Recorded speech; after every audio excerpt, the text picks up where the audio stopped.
Después, lo segundo que vio Juan en la visión fue el templo. Él tuvo una visión del templo. Vamos a leer lo que dice respecto al templo. Dice: entonces me fue dada una caña semejante a una vara de medir, y se me dijo: levántate y mide el templo de Dios y el altar, y a los que adoran en él.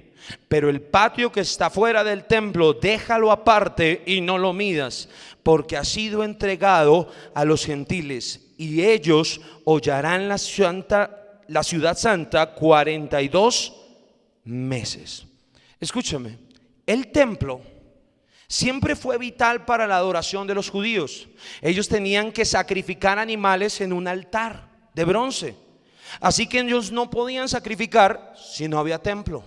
Ellos tenían esto que era el arca, donde se aparecía la presencia de Dios.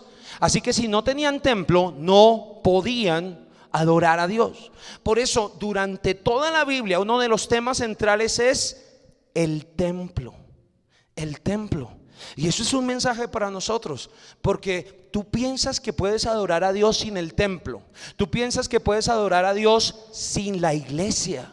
Pero escúchame, en la Biblia dice: en esto conocerán todos que son mis discípulos, en que se amen unos a otros como yo los he amado. ¿Me escuchas? Mira lo que es la adoración.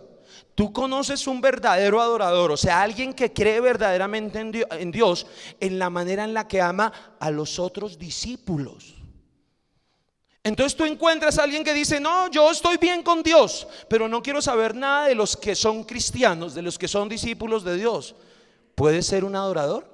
No, ese no es un verdadero discípulo. Si ves que no se puede adorar sin el templo, es imposible, porque tu amor a Dios se debe mostrar en amar primeramente a los que también lo aman a Él. Se conocen a los discípulos porque el que es verdadero discípulo ama profundamente a los otros que también están siguiendo a Cristo. Por eso es que es imposible adorar a Dios sin la iglesia. Es imposible. Así como para ellos era supremamente necesario el templo, para nosotros es necesario la iglesia, porque Dios nos enseña a amar a su manera a través de los demás hermanos. ¿Quieres crecer en tu relación con Dios? ¿Cómo se hace? Estrechando tus relaciones, haciendo sinceras, profundas, entrañables tus relaciones con los otros discípulos. Sin eso es imposible adorar al Señor. Imposible. Por eso es que todo cristiano necesita una iglesia local, una iglesia cercana. ¿Estás entendiendo la necesidad del templo? Ahora, tenemos que conocer un poco la historia del templo. Todo comenzó cuando Dios le ordenó a Moisés edificar un templo para el desierto. Se llamó el tabernáculo. Después ese templo lo ampliaron, y Salomón, lo vas a leer en la vida de Salomón, construyó un gran templo en Jerusalén. Pero después que el pueblo pecó, vino Nabucodonosor, que era el rey de Babilonia, y destruyó el templo de Nabucodonosor, y ya ellos se quedaron sin dónde adorar. Pero 70 años después que regresaron, Esdras y Nehemías dirigieron la construcción de la ciudad, de los muros y del templo. Aunque el templo no era tan glorioso, el Señor dijo, no era tan lleno de oro, tan espectacular como el anterior. Dios dijo que la gloria de ese templo iba a ser mayor que la del templo anterior. Ahora, fue ese templo cuando el Señor estaba con sus discípulos que Pedro les dijo: ¿ves este templo? Es algo maravilloso. Pero el Señor dijo que ahora había llegado el tiempo de un nuevo templo.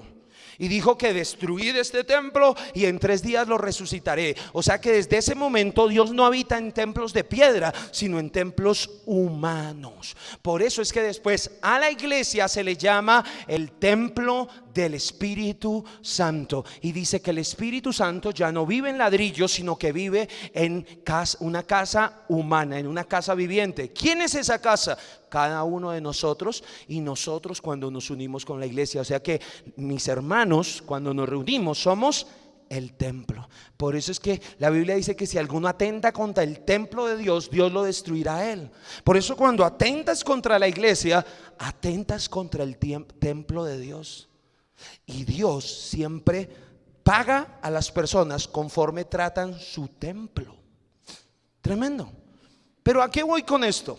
En el año 70, ese templo que los discípulos le mostraron a Jesús fue destruido. Y nosotros lo sabemos. Cuando te he dicho que aparecen las noticias o que has escuchado de el muro de los lamentos, porque en el año 70 vinieron los romanos y destruyeron el templo de Jerusalén. ¿Estás conmigo hasta ahí? Destruyeron el templo. Así que desde esa época los judíos fueron esparcidos a las naciones y no han podido practicar su religión, porque ellos, para practicar su religión, necesitan el templo. ¿Estás conmigo hasta ahí?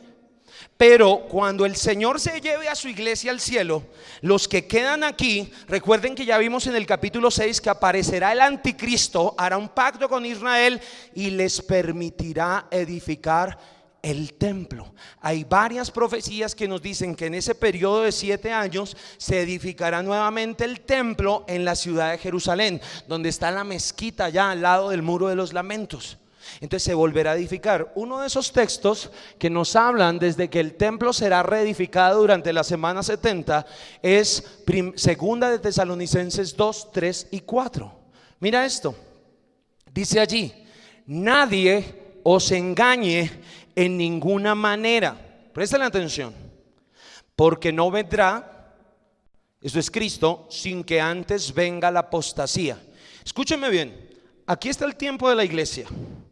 ¿Ok? Aquí Cristo viene desde los cielos y se lleva a la iglesia. Pasan 7 años y Cristo vendrá y colocará sus pies sobre la tierra y colocará su reino, establecerá su reino. Pero antes de que Él venga debe pasar algo. Eso es lo que nos está diciendo. Miren lo que dice: no vendrá aquí, antes de que venga otra vez a la tierra, sin que antes venga la apostasía. ¿Quién es la apostasía? Es el anticristo. Dice: y se manifieste el hombre de pecado. Ese es el anticristo. El hijo de perdición. 3 nombres del anticristo. El cual se opone y se levanta contra todo lo que se llama Dios o es objeto de culto.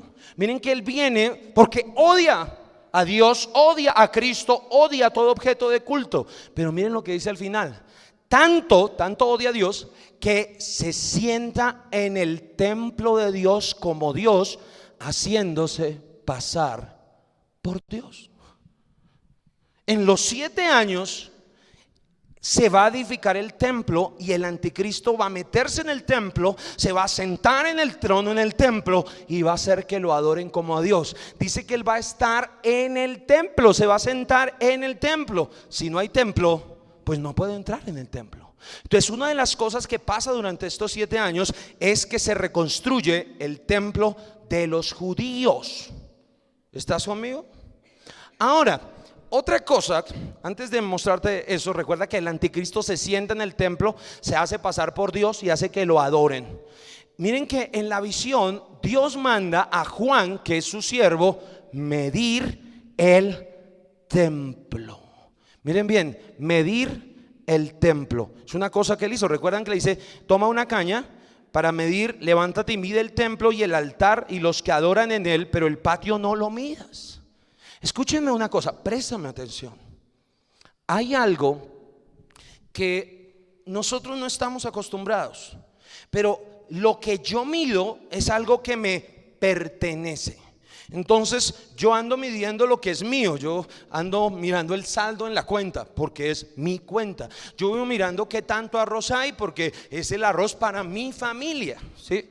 Lo que me importa lo mido. Tengo que ir midiendo. Yo vivo midiendo, bueno, cuánto me falta para pagarle la universidad a mis hijos, porque me importa, voy midiendo las cosas. Todo lo que me importa lo mido. Y el Señor también lo que es suyo lo mide. Hay algo que tienes que entender en tu relación con Dios, que Dios varias veces va a tomar a Juan, su siervo, a que te mida. Y hay gente que no le gusta venir, hay gente que no le gusta estrechar los lazos del pastoreo para que los midan. Pero ¿saben? Normalmente un buen papá, hemos hablado que cuando está el niño en la etapa de desarrollo lo lleva al médico para que lo midan, para ver si está creciendo naturalmente. Eso no es parte normal de la vida. ¿Sí o no? Sí, ¿no es cierto? Ahora, eso que pasa en lo natural también pasa en lo espiritual. Dios coloca a sus siervos para medir el templo. Si tú quieres progresar, tienes que empezar a estar dispuesto a acercarte al siervo de Dios para que te mida. Debes acercarte a tu líder, debes acercarte a nosotros como pastores, a tu pastor de jóvenes. Debes acercarte: pastor, mídame, ¿cómo voy? ¿Qué tanto he crecido? ¿Qué tanto he crecido? Diariamente, cuando coloco allí la declaración de propósito, o cuando hablamos del árbol, ¿no es cierto? Y los propósitos del discípulo, te coloco las áreas en las que debes crecer. Tú es decir, debo estar creciendo en mi adoración con Dios. Debo estar creciendo, ¿sí?, en mi secreto con Dios. Debo estar creciendo en mi carácter. Si tú sigues siendo uno que apenas viene la tentación, te apartas del Señor, ojo, no has crecido. No has crecido. Si tú eres uno que cuando vienen las pruebas entonces dudas del amor de Dios, ojo, no has crecido. Si cada vez que viene una situación, entonces tu hablar todavía es hablar contra Dios, es murmurar contra Dios, o no ha cambiado tu hablar de negativismo por un hablar de fe, no has crecido.